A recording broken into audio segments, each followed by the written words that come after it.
Xin chào các bạn. Mùa Tết sắp kết thúc rồi mình không chắc ở Việt Nam có một hiện tượng như vậy không? Đó là khi mùa Tết sắp tới hay là ngày lễ quan trọng sắp tới thì tỷ lệ tham nhũng sẽ tăng cao và sau khi mùa Tết kết thúc rồi thì tỷ lệ tham nhũng sẽ đi xuống đến mức bình thường. Malaysia là một quốc gia có vấn đề tham nhũng rất nghiêm trọng. Cựu thủ tướng của chúng tôi, ông Najib đã bị kết án đi tù vì tham nhũng mấy triệu đô và có nhiều nhân viên nhà nước của Malaysia đều có hành vi thu tiền cà phê. Đó đã là một bí mật công khai ở Malaysia rồi. Có một khán giả có ý mình làm một chủ đề là so sánh văn hóa tham nhũng của châu Á với phương Tây. Mình đoán sự góp ý của khán giả này là vì nghĩ rằng hình như có một định kiến cho rằng ở châu Á vấn đề tham nhũng là nghiêm trọng hơn phương Tây. Nhưng mà nếu chúng ta để ý kỹ hơn thì sẽ phát hiện cũng có một số quốc gia châu Á có danh tiếng là ít tham nhũng, ví dụ Singapore và Nhật Bản.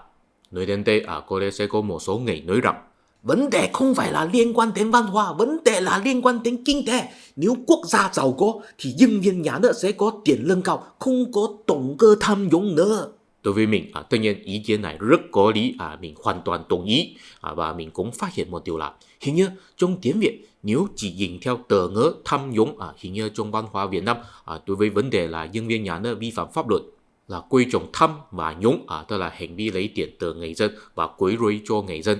Còn trong tiếng Trung thì không có nói tham nhũng mà là nói tham hủ, hủ ý là hư hỏng. Thế nếu chỉ nhìn theo tờ ngữ tham hủ, hình như trong văn hóa Trung Quốc là quy trọng tham và hủ nhiều hơn, tức là hành vi lấy tiền từ người dân và sự bại hoại của quan chức. Đối với mình phải suy nghĩ một chút về khái niệm tham nhũng của Việt Nam mới có thể hiểu rõ ràng hơn. Các bạn thấy khái niệm tham hủ của Trung Quốc có ý tưởng rất rõ ràng. Hủ ý là bại hoại, hư hỏng, thông thường là chỉ tổ an bị thối. Cho nên khái niệm tham hủ của Trung Quốc là nhấn mạnh rằng khi một quan chức tiếp nhận hối lộ thì sẽ giống như một tổ an bị thối rồi, ý là không được bổ nhiệm nữa, trở thành người vô dụng rồi. Trong tiếng Trung, hành vi của an, bổ nhiệm và sử dụng đều có thể sử dụng chữ dụng. Nói đơn giản là sở dĩ hành vi tham ô của quan chức là một tội lỗi là vì nó biểu thị quan chức không có thực hiện trách nhiệm của công chức, là lãng phí công chức nhà nước, lãng phí tài nguyên nhà nước. Còn đối với khái niệm tham nhũng của Việt Nam mình phải suy nghĩ một chút mới hiểu rõ ràng. Tại vì đối với mình khi một quan chức yêu cầu người ta nhồi tiền, không nhất định sẽ quấy rối cho người ta, thậm chí sẽ làm tiền lệ cho người ta, ví dụ đi làm hồ sơ. Nếu không nhồi tiền thì sẽ phải trải qua 3 ngày mới làm xong, nhồi tiền rồi thì chỉ cần 3 phút thì có thể làm xong rồi. Tất nhiên bạn cũng có thể nói rằng vốn là có thể làm xong trong 3 phút rồi, nhưng quan chức cố ý lấy biên chờ 3 ngày mới làm xong, cho nên cũng là quấy rối cho người ta. Thế nếu quan chức đó thực sự không có ý lấy biên theo quy định hay là theo thói quen công tác bình thường, làm xong trong 3 ngày là điều bình thường, làm xong trong 3 phút mới là phải đặc biệt cố gắng, đặc biệt vất vả, thì trong tình huống này quan chức đó có quấy rối người ta không? Hình như là không có. Nếu có thì chỉ có thể là khiến những người không có tiền để nhồi tiền cho quan chức, vì phải ngoan ngoãn chờ 3 ngày cho nên cảm thấy bị quấy rối. Nhưng mà chỉ là cảm thấy thôi, trên thực tế là không có bị quấy rối gì. Tại vì nếu không nhồi tiền, quan chức đó cũng sẽ làm xong hồ sơ cho họ, chỉ là phải trải qua 3 ngày thôi. Thế ít nhất đối với những người có tiền nhồi cho quan chức, họ có thể là không có cảm thấy bị quấy rối, thậm chí có thể cảm thấy mình có đặc quyền. Thế trong tình huống này hình như chỉ có hành vi tham nhưng không có hành vi nhũng. Nhưng dù sao quan chức đó chắc chắn sẽ bị xét xử vì tội danh tiếp nhận hối lộ. Và suy nghĩ đến đây mình mới hiểu biết ý nghĩa sâu sắc của tờ ngữ tham nhũng. Tại vì mặc dù quan chức đó không có quấy rối cho bất cứ ai nào, nhưng có quấy rối cho nhà nước, tại vì hành vi tiếp nhận hối lộ sẽ phá hoại kỷ luật của chính phủ. Thế so sánh Trung Quốc và Việt Nam, nói đơn giản là tham hủ của Trung Quốc nhấn mạnh sự lãng phí, còn tham nhũng của Việt Nam là nhấn mạnh sự quấy rối. Tất nhiên hai khái niệm này đều có chỉ ra bề mặt khác biệt của một vấn đề giống nhau, tức là sự tham nhũng là một vấn đề kinh tế nhiều hơn một vấn đề chính trị. Các bạn có biết trong tiếng Anh có một khái niệm gọi là rent seeking không? Theo Wikipedia tiếng Việt, phiên dịch của nó trong tiếng Việt là trục lợi. Theo mình hình như phiên dịch này không rõ ràng lắm. Khi bắt đầu nhìn thấy chỉ có thể khiến người ta liên tưởng đến hành vi tùy theo lợi ích, nhưng không nói rõ là lợi ích gì. Tiếng Trung thì có phiên dịch rõ hơn là tầm tô, ý là yêu cầu tiền thuê. Mình biết rằng chữ thuê trong tiếng Việt có thể chỉ nhiều thứ, thông thường là chỉ dùng người hai vợ trong một thời gian nhất định với điều kiện trả một khoản tiền. Cho nên nếu trong tiếng Việt sử dụng trục thuê thay vì trục lợi cũng không phải là một phiên dịch rõ ràng, có lẽ sẽ khiến người ta liên tưởng rằng đó là một hành vi xứng đáng. Cũng là theo Wikipedia tiếng Việt, khái niệm trục lợi rent-seeking chỉ một ngày tìm cách gia tăng tài sản từ lần của cải sáng có thay vì tạo ra của cải vật chất mới. Mấy các bạn chú ý, hành vi này có sự quấy rối, cũng có sự lãng phí vì không có sáng tạo ra tài nguyên mới, chỉ là làm người ta lãng phí tài nguyên của mình thôi. Tại sao gọi là rent-seeking? Trong tiếng Anh, rent là thông thường chỉ tiền thuê nhà. Mấy các bạn tưởng tượng một chút, nếu bạn đi thuê nhà, bạn phải trả tiền thuê cho chủ nhà tất nhiên là sống ở một căn nhà khác. Thế nếu bạn không có thuê căn nhà đó, nếu không có ai sống ở căn nhà đó, thì ý là căn nhà đó đang bị lãng phí, đúng không?